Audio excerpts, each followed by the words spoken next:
आज हम सीखेंगे आउटसाइड माइक्रोमीटर लिस्ट काउंट कैसे निकालते हैं और आउटसाइड माइक्रोमीटर का लिस्ट काउंट कितना होता है। तो हम बात करते हैं सर्व पहले आउटसाइड माइक्रोमीटर का लिस्ट काउंट कितना होता है। तो आउटसाइड माइक्रोमीटर का लिस्ट काउंट जो होता है वो 0.01 mm। ठीक है, तो आपको पता चल गया कि लिस्ट काउंट यानी अल्पतमांक जो आउटसाइड माइक्रोमीटर का होता है वो 0.01 mm होता है। अब आगे हम बात करते हैं कि फाउंड ऑफ लिस्ट काउंट अल्पतमांक हम कैसे प्राप्त करेंगे। तो इसके बारे में हम आपको आगे विस्तार से बताएंगे कि अल्पतमांक कैसे निकाला जाता है और माइक्रोमीटर में रीडिंग कैसे पढ़ी जाती है और टोटल रीडिंग कैसे निकाली जाती है। आउटसाइड माइक्रोमीटर के हम पार्ट के बारे में जान लेते हैं।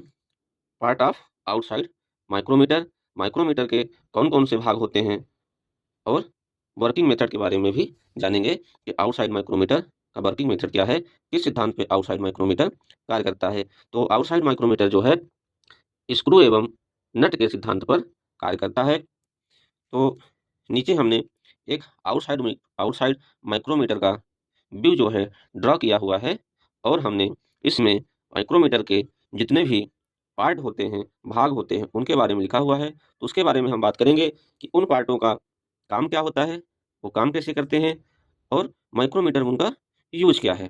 तो सबसे पहले बात करते हैं हम ये एनविल। पहला पार्ट हमारा एनविल होता है। दूसरा पार्ट जो होता है वो स्पिंडल कहलाता है। ये वाला भाग जो होता है वो स्पिंडल कहलाता है और ये वाला जो पूरा भाग है वो हमारा फ्रेम कहलाता है। और फ्रेम पर ही इसकी माइक्रोमीटर की रेंज जो है लिखी होती है। इसका रेंज कितना है, 0 से 25 मिलीमीटर। और लिस्ट काउंट भी माइक्रोमीटर में ही लिखा होता है जो कि 0.01 मिलीमीटर होता है। ठीक है, ये हमारा स्पिंडल जो है स्पिंडल लॉक है। स्पिंडल लॉक की आवश्यकता इसलिए होती है जब हम किसी भी जॉब को मापते हैं तो उसकी करेक्ट रीडिंग लेने के लिए लॉक कर देते हैं स्पिंडल को, इसका बाद में हम रीडिंग पढ़ते हैं। इस वाले भाग को हम वायरल या स्लीप कहते हैं, जिस भाग में हमारा जो है बीमांकन और अक्षरांकन किया होता है या स्केल बनी होती है जिसके द्वारा हम मेजर करते हैं, उसे स्लीप कहते हैं। और इस वाले भाग को थिम्बल कहा जाता है। थिम्बल भाग में भी थिम्बल को 50 भागों में डिवाइड किया रहता है। आगे इस वाले भाग को रेचेट स्टाफ कहते हैं।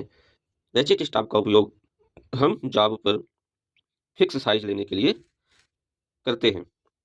आगे बात करते हैं कि आउटसाइड माइक्रोमीटर के द्वारा हम रीडिंग कैसे लेते हैं और कैसे टोटल रीडिंग निकालते हैं। हमने यहाँ पे एक अनुमानित मान जो है लिया हुआ है, जो कि मेन डिवीजन हमने 10.00 लिया है, सब डिवीजन जो कि हमने 0.50 लिया हुआ है और थिम्बल डिवीजन जैसे कि आप लोग जानते हैं थिम्बल डिवीजन यहाँ से हमने लिया हुआ है, थिम्बल डिवीजन 0.30 और सब डिवीजन हमने यहाँ से लिया हुआ है और मेन डिवीजन ये 0.5 की जो नीचे मार्किंग है ये हमने मार्किंग नहीं किया था, अब मार्किंग कर रहे हैं। तो ये 0.5 की मार्किंग इसमें जो होती है वो सब डिवीजन कहलाता है, यानी 0.05 0.5,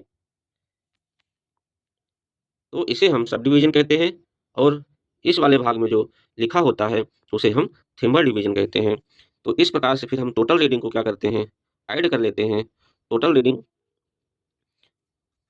को ऐड करने के बाद ये हमारा जैसे इसको ऐड किए तो हमारा 0.05 + 3 8 और ये 10, तो 10.80 हमारा क्या आ गया, टोटल रीडिंग आ गई।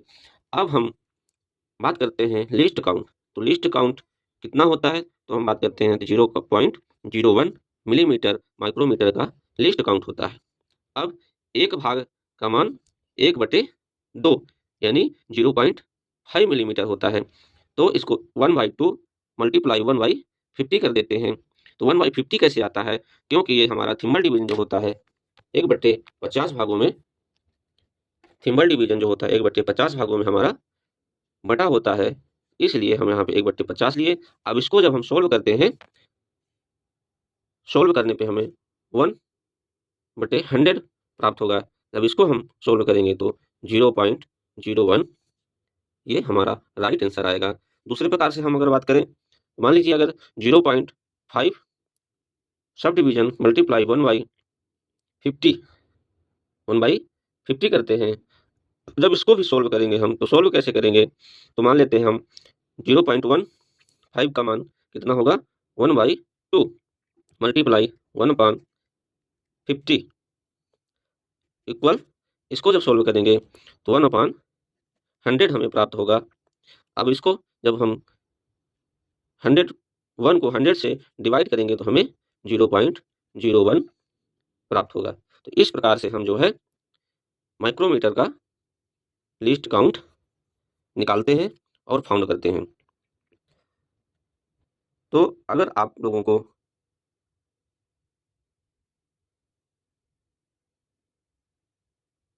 वीडियो अच्छी लगे या यूजफुल लगे तो प्लीज़ लाइक एंड सब्सक्राइब। जय हिंद, जय भारत।